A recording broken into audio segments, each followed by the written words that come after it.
Mga po, panoorin niyo kung paano binasag ni Pangulong Duterte si Lapad Queen, si Tambok Queen, pati na rin to si Tuyot Queen. Sa inyo po, nakaranasan, kayo mismo ba pumatay? Ako? Marami. Mga 6 o 7. So Ewan what- ko kung natuluyan yung, hindi ko na follow up sa hospital kung natuluyan. I was really looking for a confrontation so I could kill.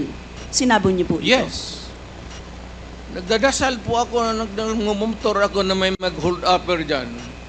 At kung maabot na kita, talagang patayin kita. At kung basta kriminal ka. Wala akong pasensya sa kriminal. Pagka lumaban, patayan. One of these days, the ICC will come. Will you voluntarily submit yourself? Sipain ko pa sila, ma'am.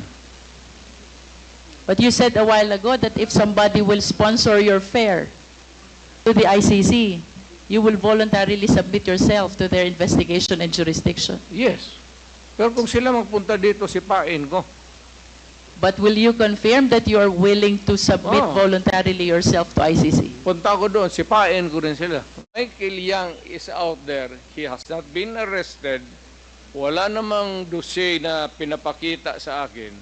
Kung mayroon ako na ang pumatay, hindi na kailangan ang pulis. Ako na mismo ang... Kung may ebidensya po tayo na involved siya sa droga, papatayin niyo rin po si Oo. Michael Yang? Ako. Maniwala ka. Kung may mga ebidensya po, Oo. papatayin niyo?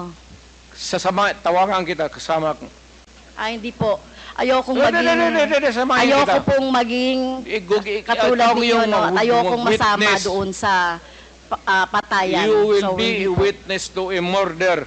Mga po, maglalambing sana ako sa inyo na kung pwedeng pa-subscribe at paki-like na rin ang aking mga vlog. Maraming salamat at mabuhay tayong lahat.